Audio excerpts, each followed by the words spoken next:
ఇద్దరు ఒకేలా ఉన్నారే.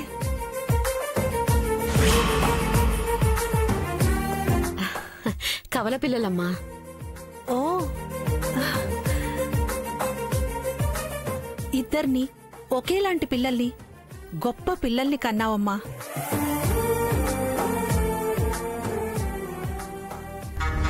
ఈ కుట్టు మిషన్తో నాకు పోలిక. ఇంతకన్నా అవమానం ఇంకేముంటుంది?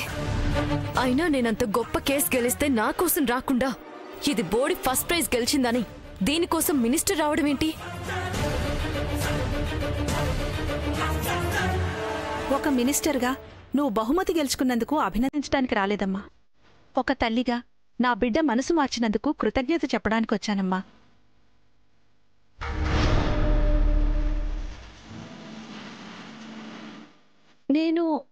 నేనేం చేశాను మేడం? నువ్వు చేసింది ఎంత గొప్ప పనో, ఎంతమంది జీవితాల్లో మార్పు వస్తుందో నీకు తెలీదు.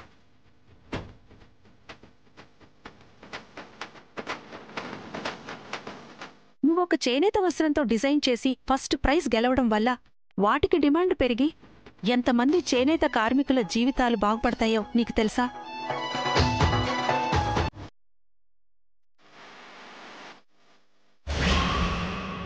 అంతెందుకు, ఇప్పుడు మా ప్రభుత్వమే దానిమీద ప్రత్యేక దృష్టి పెడుతోంది అంటే అందుకు కారణం నువ్వే.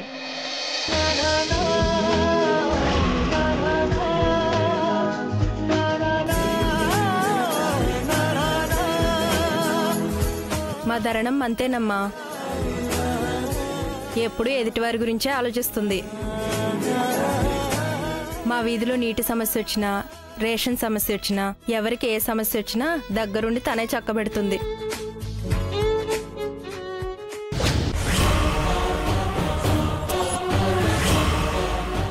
చూడు, నీ గురించి ఎంత బాగా చెప్తున్నారో. అందరి గురించి ఆలోచిస్తూ కూడా ఇంకా నేనేం చేస్తున్నాను అని అమాయకంగా అడుగుతున్నావు. అసలు ఎక్కడి వరకు ఎందుకు? మా అమ్మాయి అమెరికాలో చదువుకుని వచ్చింది. మన సంస్కృతి సాంప్రదాయాల పట్ల అస్సలు విలువలేదు. అలాంటిది నువ్వు చేసిన ఒక్క డిజైన్ చూసి మన సాంప్రదాయాల పట్ల గౌరవం పెంచుకుని నేను ఇలాంటి బట్టలే వేసుకుంటానని మొదలుపెట్టింది. నేను కోరుకున్న విధంగా నా బిడ్డ మారడానికి నువ్వు కారణమయ్యావు. ఒక తల్లిగా నీకెలా కృతజ్ఞతలు చెప్పాలో నాకు తెలియటం లేదు. చాలా థ్యాంక్స్ తల్లి, చాలా థ్యాంక్స్.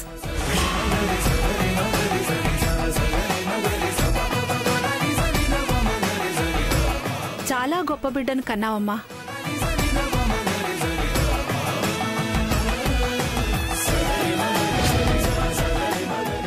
నీకెప్పుడు ఏ అవసరం వచ్చినా మొహమాట పడకుండా నా దగ్గరికి రా, సరేనా? నాకేం వద్దు మేడం. నాకేం కావాలన్నా చూసుకోవడానికి మా అమ్మ నాన్న ఉన్నారు, మా అక్క ఉంది.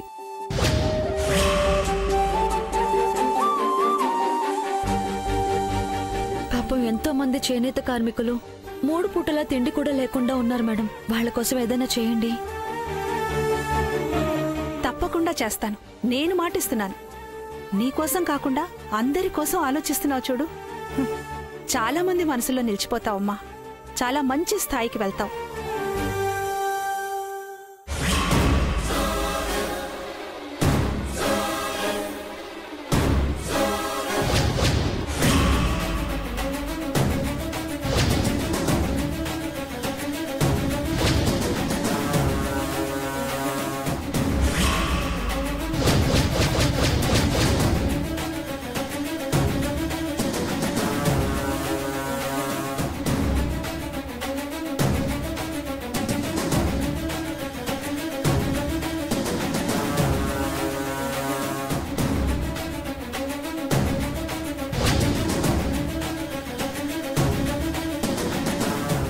వస్తానమ్మా, వెళ్ళొస్తానండి.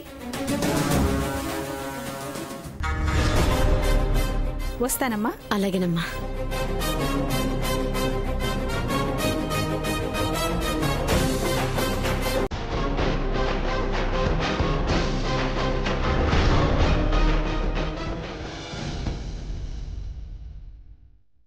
నమస్తే అండి, వెళ్ళొస్తాను.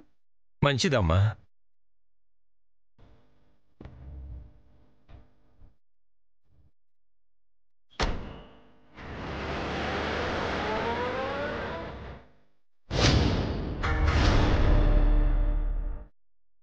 చెప్పింది గుర్తుంది కదా, మినిస్టర్ గారు వచ్చి వెళ్ళాక అమ్మాయికి దిష్టి.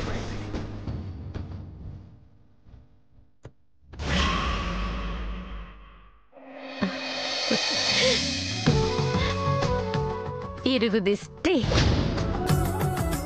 పొరుగు దిష్టి, నా దిష్టి, మీ నాన్న దిష్టి, వచ్చిన వాళ్ళందరి దిష్టి, అందరి దిష్టి పోవాలి. నా బంగారు తల్లి.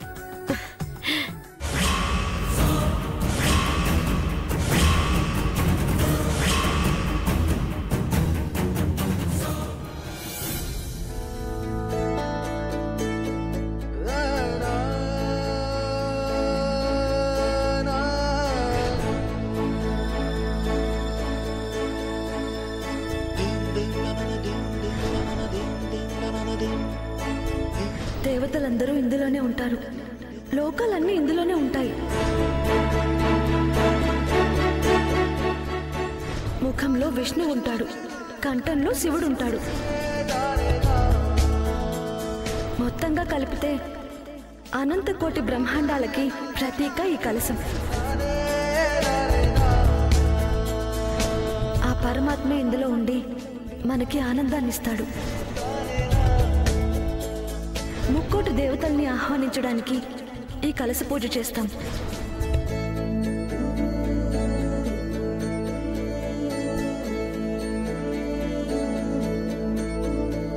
ఏంటో శ్రీమతి గారు చాలా దీర్ఘంగా ఆలోచిస్తున్నారు. ఏంటి విషయం? ఏం లేదండి, నా పెద్ద కోడలి గురించి ఆలోచిస్తున్నాను. సంబంధాలు చూస్తున్నాం కదా వేదవతి, వాడికి ఏ అమ్మాయి రాసి పెట్టుందో. అయినా ఈ ఏజెంట్ ఏవో 4-5 సంబంధాలున్నాయన్నాడు, మళ్ళీ ఫోన్ కూడా చేయలేదు. ఇప్పుడే కనుక్కుంటానుండు.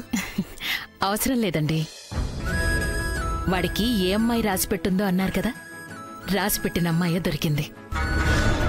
అవునా? అయితే పెద్ద కోడల్ని వెతికే సమస్య తీరిపోయినట్టే. ఇంతకీ ఎవరా అమ్మాయి? మీకు తెలుసండి, గుళ్ళో చూశారు కదా, వంటవాడికి బాగా లేకపోతే వంట చేసింది. కలశం కింద పడబోతుంటే పట్టుకుని యాగం పూర్తయ్యేలా చూసింది. ఓ, ఆ అమ్మాయా?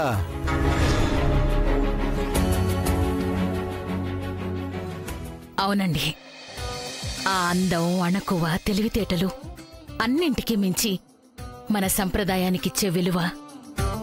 ఎలాంటి కోడలైతే మన ఇంటికి రావాలని ఇన్నాళ్లుగా నేను కలలు కంటున్నానో అచ్చు గుద్దినట్టు అలాగే ఉందండి. ఒకప్పటి నన్ను తనలో చూసుకున్నట్టుంది. ఆ అమ్మాయి కోడలుగా వస్తే చాలు. దేవుడి నిర్ణయం కూడా అదేనేమో వేదవతి. లేకపోతే మనతో ఏ సంబంధం లేకపోయినా మన యాగం కోసం వంటలు చేసి కలశం పట్టుకుని ప్రదక్షిణలు చేస్తుందా? ఈ బంధం కోసమేనేమో. మీరేం చేస్తారో నాకు తెలీదు, ఆ అమ్మాయి మాత్రం నాకు కోడలిగా రావాలి. వాళ్ళ నాన్నగారెవరో కరెంటు నారాయణ అని అన్నారు కదా, పూర్తి వివరాలు కనుక్కోండి. వెళ్ళి సంబంధం గురించి మాట్లాడదాం. నువ్వు మనసు పెట్టి కోరుకుంటే జరుగుతుంది వేదవతి. అలాగే మాట్లాడదాం.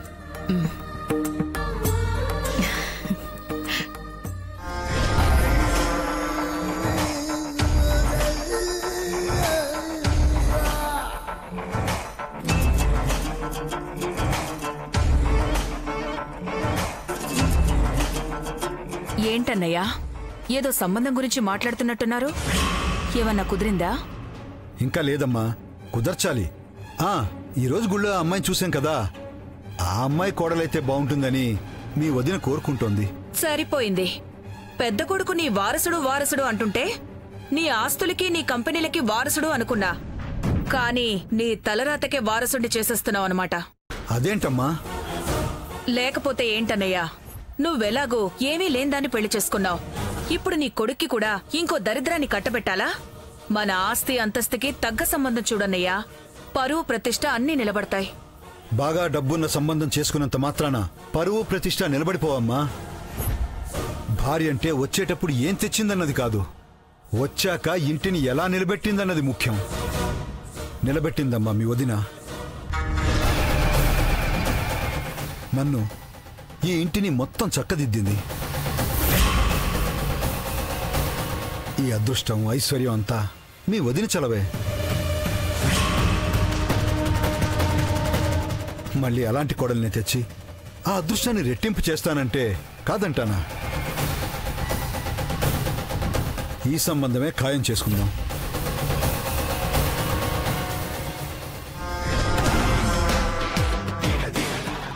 బాగా పొగరెక్కిన పందెం కోడి లాంటి పిల్లని తెచ్చి కోడల్ని చేద్దామనుకుంటే మళ్ళీ ఇంకో దరిద్రాన్ని తెస్తారా?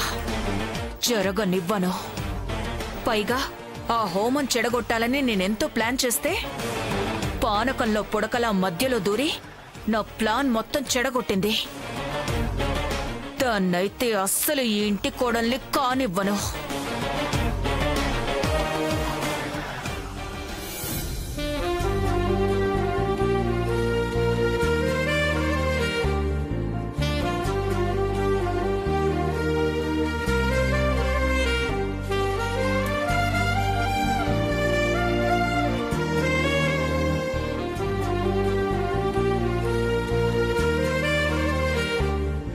ఎగ్జిబిషన్ లో ధరణి కుట్టిన డిజైన్ కి ఫస్ట్ ప్రైజ్ వచ్చింది. నువ్వు ఒక చేనేత వస్త్రంతో డిజైన్ చేసి ఫస్ట్ ప్రైజ్ గెలవడం వల్ల వాటికి డిమాండ్ పెరిగి ఎంతమంది చేనేత కార్మికుల జీవితాలు బాగుపడతాయో నీకు తెలుసా?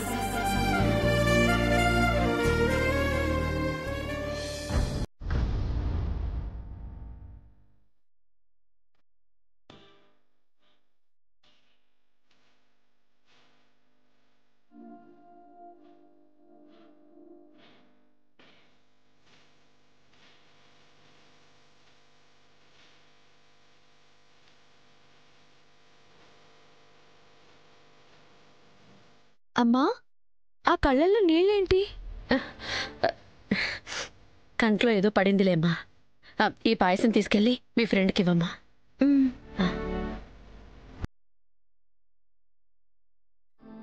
అయ్యో, నువ్వు తీసుకొచ్చావేంటి ధరణి? ఈరోజు నువ్వు మహారాణివి, నువ్వు కూర్చోవాలి, అందరూ నీకు సేవ చేయాలి. దా కూర్చో. అయ్యో, ఏంటి ఇది? నువ్వు మాట్లాడకుండా కూర్చో. మినిస్టర్ నీకోసం ఇంటికొచ్చారంటే మాటలా? నీ స్నేహితురాలైన నాకే ఇంత గర్వంగా ఉంటే ఇంకా నీకెలా ఉండాలి?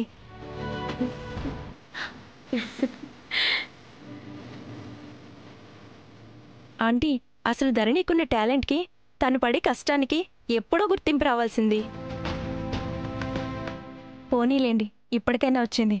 నాకెంతో సంతోషంగా ఉంది.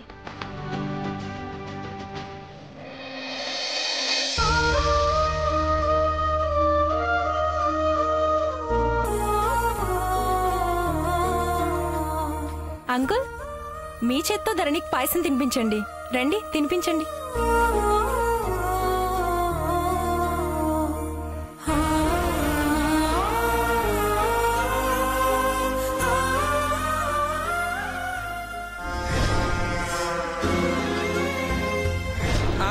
గొప్ప ఉద్ధరించింది లేవే. అవతల మినిస్టర్ గారు వస్తున్నారని నేను టెన్షన్ పడుతుంటే ఇప్పుడు దాని కుట్టు మిషన్ కత్తలేంటి? ఫస్ట్ ప్రైజ్ అంట, ఫస్ట్ ప్రైజ్. ఏం బహుమతులు ఇస్తున్నారేంటి?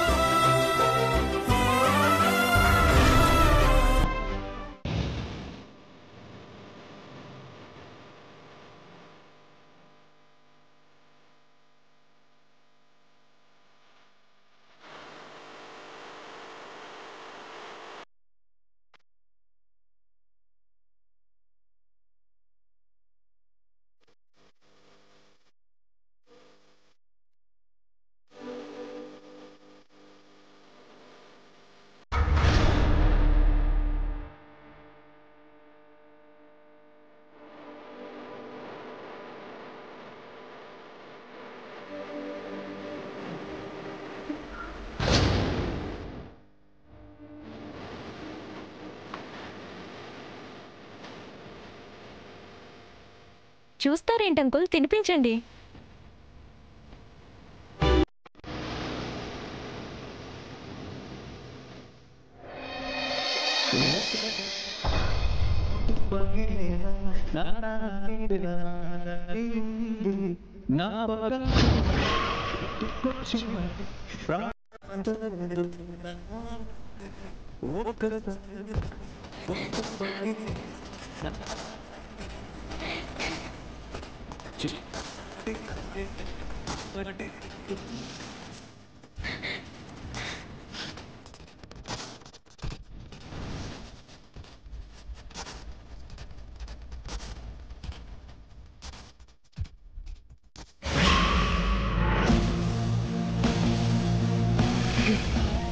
అమ్మా శ్రావణి,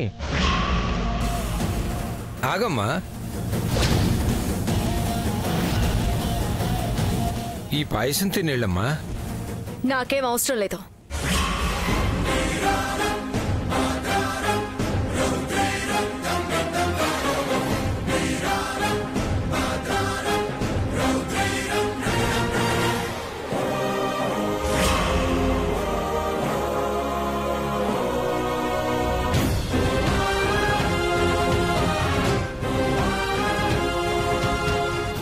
అదేంటే, నీ ఫోటో పేపర్లో పడిందని నీకోసమే మీ నాన్న పాయసం చేయమంటే వద్దంటావేంటి?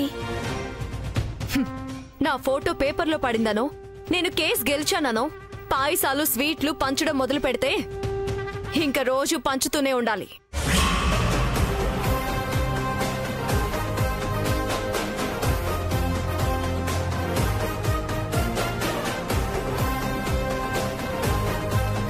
జీవితంలో ఎప్పుడో ఒకసారి గెలిచిన వాళ్ళు సంబరాలు చేసుకుంటారేమో గాని గెలుపు అలవాటైన నాలాంటి వాళ్ళకి అవసరం లేదు.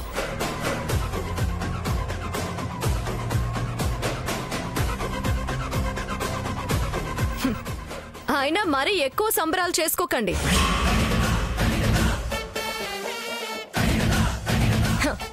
ఒక్కరోజు మినిస్టర్ ఇంటికొచ్చి వెళ్ళినంత మాత్రాన జీవితాలేమి మారిపోవు. అదే కుట్టు మిషన్, అదే సూదీదారం.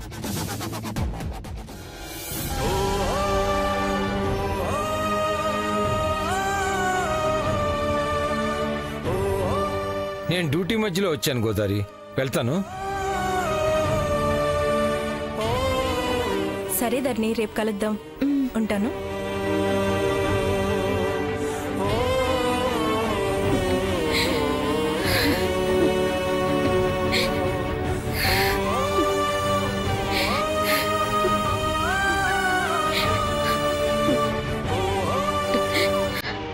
ఇందాకటి నుంచి చూస్తున్నాను, కళ్ళల్లోంచి నీళ్ళు ఆగటం లేదు. ఏమైందమ్మా? అక్క అన్న మాటలకి బాధొచ్చిందా? ఆ మాటలేమన్నా కొత్త? ఈరోజు కొత్తగా బాధపడ్డానికి. మరి మినిస్టర్ వచ్చి నీ కూతుర్ని పొగిడేసరికి సంతోషం ఎక్కువైందా? ఎవరు పొగిడినా పొగడకపోయినా, ఏం సాధించినా సాధించకపోయినా బిడ్డ ఎప్పుడు తల్లి కంటికి గొప్పదేనే.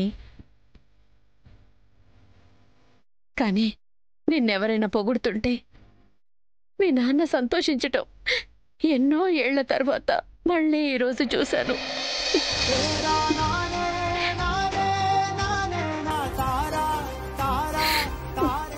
ఎప్పుడో చిన్నప్పుడు నీకు గోరుముద్దలు తినిపించినట్టు గుర్తు, మళ్ళీ ఈరోజు తినిపించటం చూశాను. ఎవరో వచ్చి పొగిడితే గాని కూతురు గొప్పతనం తెలియలేదా? ఈ ప్రేమంతా ఇన్నాళ్ళు ఏమైపోయిందో నన్న బాధ. ఇక ముందైనా ఉంటుందో లేదో నన్న భయం. నేనంటే నాన్నకెప్పుడూ ప్రేమేనమ్మా. కాకపోతే అక్కలా కష్టపడి చదువుకోలేదని కొంచెం కోపం. నాన్న ఆలోచనల వరకు నాన్న కరెక్ట్. ఇక బాధ ఎందుకమ్మా?